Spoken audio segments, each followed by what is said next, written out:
은행 창구 뒤에서 30년간 지켜본 충격적인 진실. 이 이야기를 들으시면 오늘 밤 잠을 이루지 못하실 겁니다. 반갑습니다. 금융권에서 30년을 몸담아온 박경철입니다. 오늘은 제가 수십 년간 금융 현장에서 목격한 어르신들의 자산 관리, 실수와 그 해결책에 대해 솔직히 말씀드리겠습니다. 이것은 금융기관에서 절대 공개적으로 말하지 않는 내용입니다. 우리는 평생 열심히 일하며 모은 자산을 노후에 안전하게 지키고 싶어 합니다. 하지만 현실은 어떨까요? 은퇴자 10명 중 7명이 자신의 노후 자금 관리에 불안감을 느끼고 있습니다. 그리고 이런 불안은 결코 근거 없는 것이 아닙니다. 제가 30년간 금융권에서 일하며 가장 안타까웠던 순간은 평생 모은 자산을 한순간에 잃는 어르신들의 모습을 지켜볼 때였습니다. 더 가슴 아픈 것은 이런 비극의 대부분이 몇 가지 기본적인 지식만 있었더라면 충분히 예방할 수 있었다는 사실입니다. 노년기는 자산 관리에 있어 가장 취약한 시기입니다. 새로운 소득을 창출할 능력이 제한되고 건강 문제로 인한 예상치 못한 지출이 발생할 가능성이 높아집니다.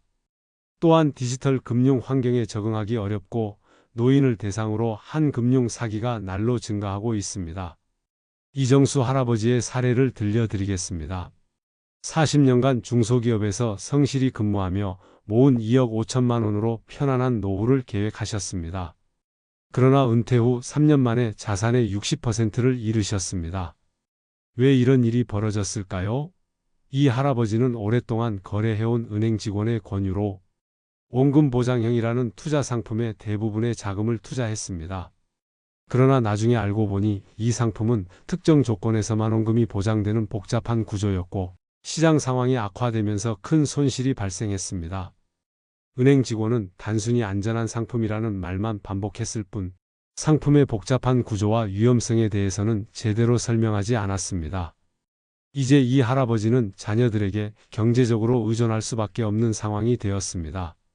내가 평생 모은 돈인데 왜 이런 상품의 위험성을 제대로 알려주지 않았을까? 라는 후회가 그를 괴롭히고 있습니다.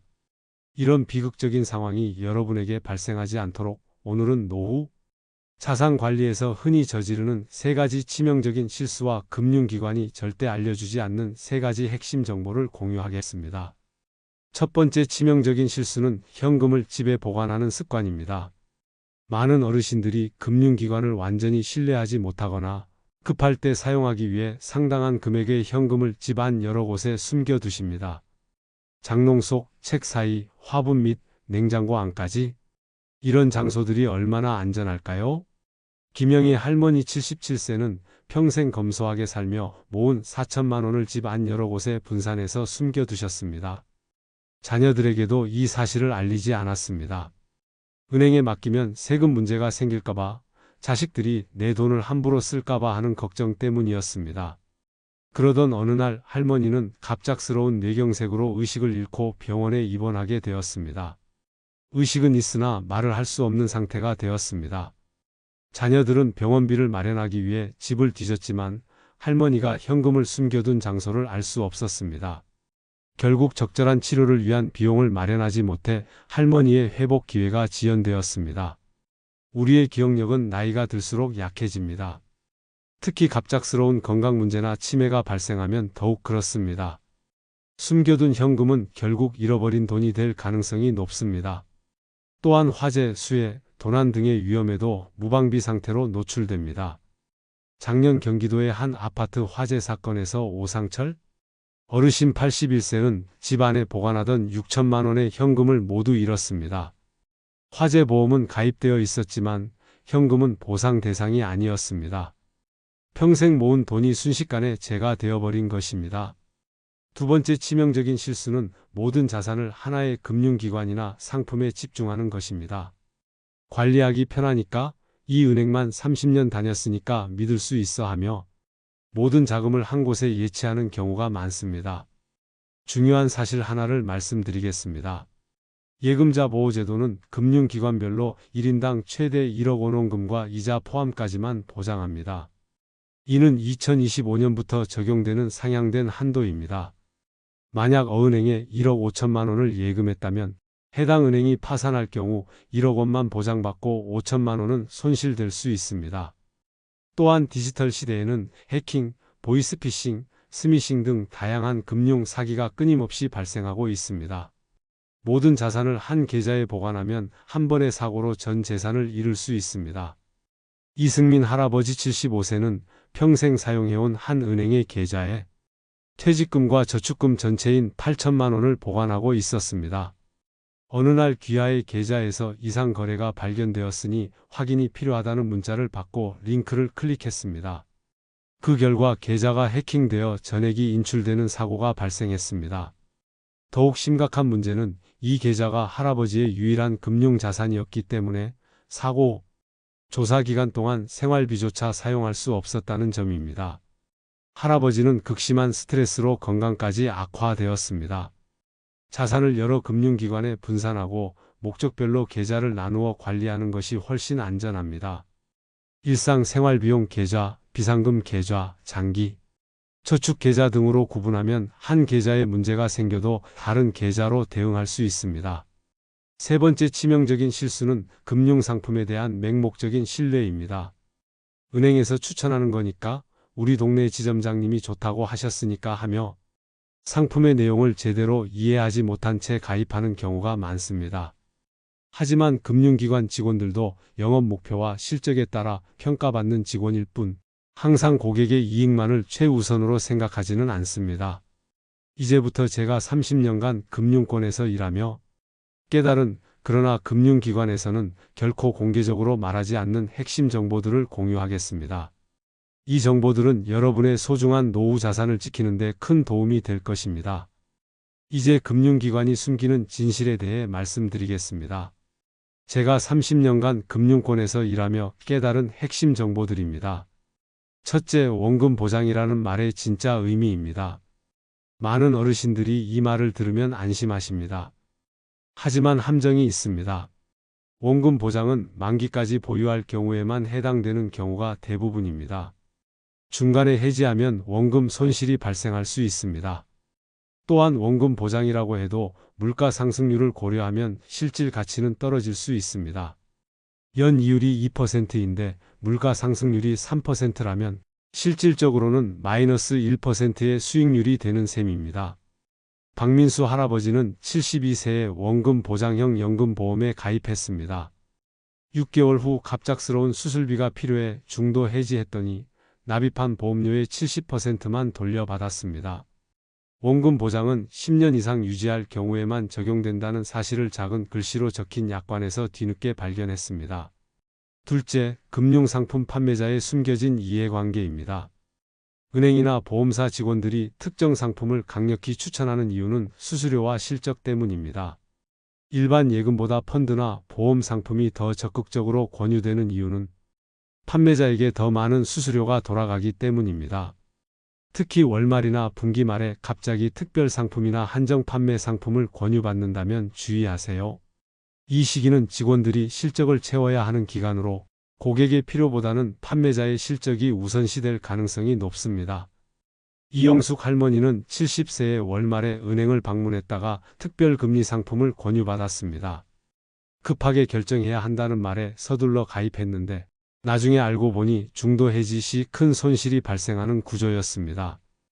은행 직원은 이 부분을 충분히 설명하지 않았고 할머니는 6개월 후 긴급 자금이 필요해 해지하면서 큰 손실을 보았습니다. 셋째, 예금자 보호 제도의 실제 적용 범위입니다. 예금자 보호는 금융기관별로 1인당 최대 1억 원까지만 보장됩니다. 중요한 것은 금융기관별이라는 점입니다. 같은 금융지주 그룹이라도 은행, 증권사, 보험사는 각각 별도의 금융기관으로 인정됩니다.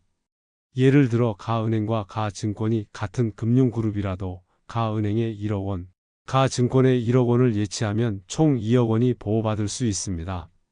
이런 정보는 금융기관에서 적극적으로 알려주지 않습니다. 또한 모든 금융상품이 예금자 보호 대상은 아닙니다. 예금, 적금, 원금 보장형 금융상품은 보호 대상이지만 주식형 펀드, 변액보험 등은 보호 대상이 아닙니다. 이제 노후 자금을 안전하게 관리하는 실질적인 방법을 알려드리겠습니다. 첫째, 자금을 목적별로 나누어 관리하세요. 생활비, 비상금, 장기 저축으로 구분하는 것이 좋습니다. 생활비는 일상 지출을 위한 자금으로 접근성이 좋은 입출금 통장에 보관하세요.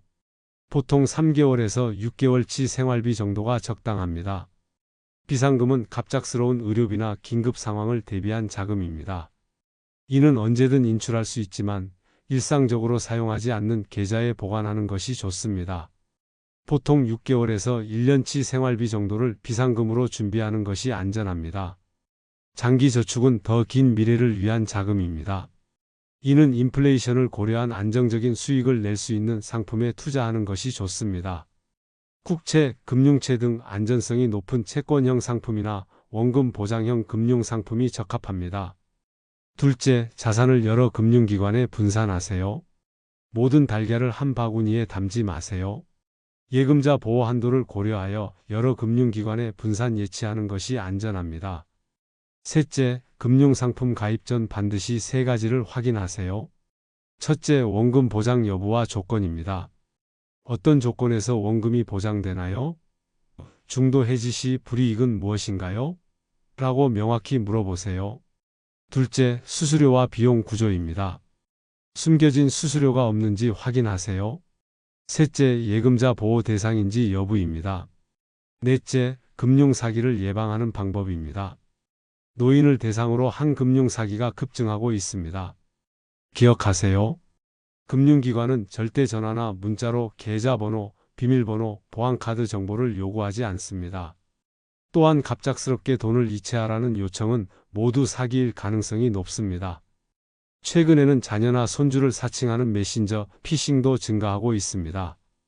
급히 돈이 필요하다, 휴대폰이 고장나서 새 번호로 연락한다는 메시지를 받으면 반드시 기존에 알고 있던 번호로 직접 전화해 확인하세요. 김정호 할아버지는 76세에 갑자기 손자라며 휴대폰이 고장나서 친구 폰으로 연락한다. 급히 학비가 필요하다는 메시지를 받았습니다. 할아버지는 의심 없이 300만 원을 이체했는데 나중에 진짜 손자에게 전화해 보니 사기였습니다. 다섯째, 디지털 금융 시대에 대비하세요. 은행 지점이 점점 줄어들고 있고 많은 금융 서비스가 모바일과 인터넷으로 이동하고 있습니다. 스마트폰 뱅킹 앱 사용법을 배우는 것을 두려워하지 마세요. 대부분의 은행은 노인 고객을 위한 디지털 금융 교육 프로그램을 운영하고 있습니다. 만약 디지털 기기 사용이 어렵다면 신뢰할 수 있는 가족이나 지인에게 도움을 요청하세요. 하지만 비밀번호나 보안카드 번호와 같은 중요한 정보는 절대 다른 사람과 공유하지 마세요. 여섯째, 정기적인 금융 점검을 하세요. 최소 1년에 한 번은 자신의 금융 상황을 점검하는 시간을 가지세요. 모든 계좌와 금융 상품의 현황, 만기일, 수익률 등을 확인하고 필요하다면 조정하세요. 30년간 금융권에서 일하며 보아온 경험을 바탕으로 가장 중요한 원칙 하나를 말씀드리고 싶습니다. 바로 이해하지 못하는 금융 상품에는 절대 가입하지 말라는 것입니다. 아무리 좋은 수익률을 약속하더라도 그 구조와 위험성을 완전히 이해하지 못한다면 가입을 미루세요. 금융상품 설명을 들을 때 이해하기 어렵다고 느끼신다면 그것은 여러분의 문제가 아닙니다. 설명이 부족한 것입니다. 더 자세한 설명을 요구하고 그래도 이해가 안 된다면 과감히 거절하세요. 지금까지 살펴본 금융기관의 숨겨진 진실과 노후, 자금 관리 방법들을 통해 한 가지 분명한 사실을 알 수 있습니다. 바로 금융 지식이 곧 나의 노후를 지키는 방패라는 것입니다. 많은 어르신들이 나는 금융에 대해 잘 모른다라고 말씀하십니다. 하지만 이제는 그런 생각을 버려야 할 때입니다. 금융 지식은 어렵고 복잡한 것이 아닙니다. 기본적인 원칙만 알아도 자신의 소중한 자산을 지킬 수 있습니다. 제가 30년간 금융권에서 일하며 만난 수많은 어르신 중 가장 안정적인 노후를 보내는 분들의 공통점은 무엇일까요? 그것은 바로 질문하는 습관이었습니다. 이 분들은 금융상품을 권유받을 때 항상 이렇게 물었습니다. 이 상품의 위험은 무엇인가요? 최악의 경우에는 어떻게 되나요? 중도 해지 시 불이익은 무엇인가요?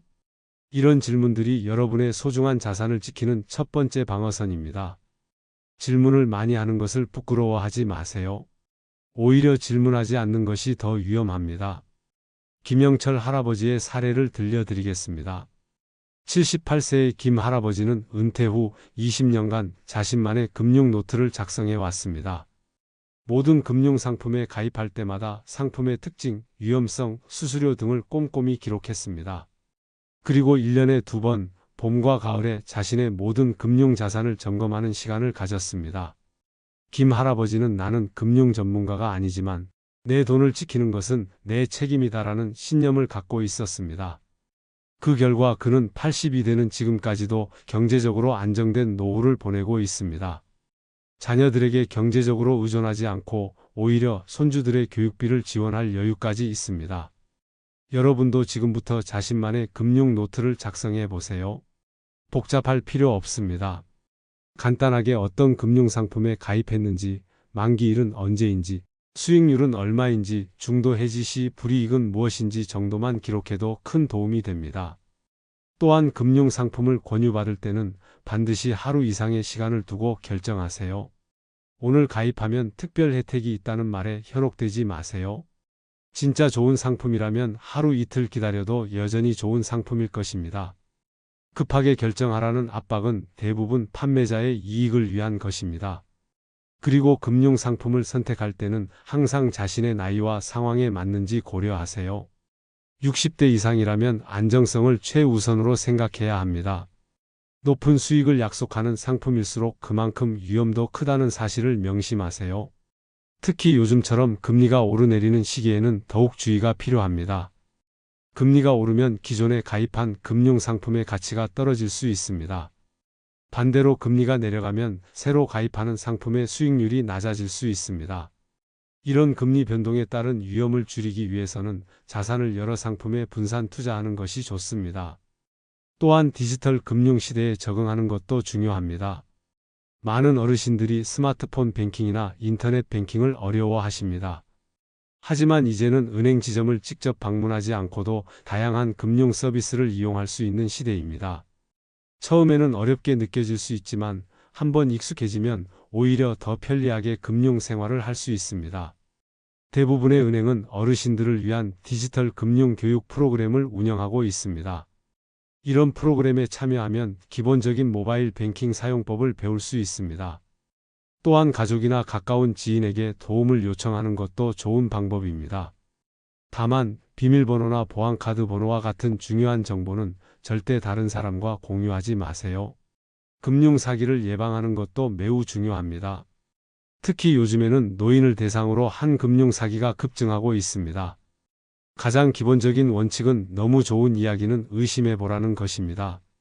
시중 금리보다 훨씬 높은 수익률을 약속하는 상품, 원금을 보장하면서도 높은 수익을 약속하는 상품은 대부분 사기일 가능성이 높습니다.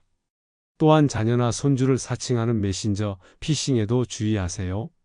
급히 돈이 필요하다, 휴대폰이 고장나서 새 번호로 연락한다는 메시지를 받으면 반드시 기존에 알고 있던 번호로 직접 전화해 확인하세요.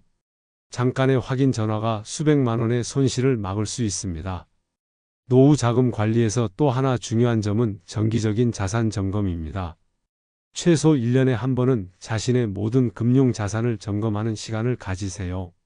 이때 확인해야 할 사항은 다음과 같습니다. 첫째, 각 금융상품의 만기일과 예상 수익률. 둘째, 인플레이션을 고려한 실질 수익률. 셋째, 현재 금융 환경에 맞게 자산 배분이 되어 있는지 여부입니다.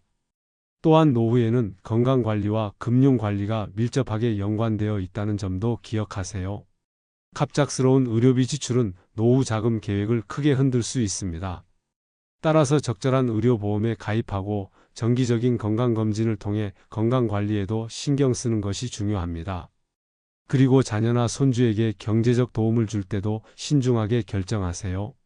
물론 사랑하는 가족을 돕고 싶은 마음은 이해합니다. 하지만 자신의 노후 자금을 위협할 정도로 큰 금액을 지원하는 것은 장기적으로 모두에게 부담이 될 수 있습니다. 자신의 노후 자금을 먼저 안정적으로 확보한 후에 여유가 있다면 도움을 주는 것이 바람직합니다. 또한 노후에는 금융 자산뿐만 아니라 부동산 자산도 중요한 고려 대상입니다. 많은 어르신들이 집 한 채가 전 재산인 경우가 많습니다. 이런 경우 주택연금과 같은 제도를 활용하는 것도 좋은 방법입니다. 주택연금은 자신의 집에 살면서도 매월 일정 금액을 연금처럼 받을 수 있는 제도입니다. 물론 이 역시 장단점이 있으므로 자신의 상황에 맞는지 꼼꼼히 따져봐야 합니다.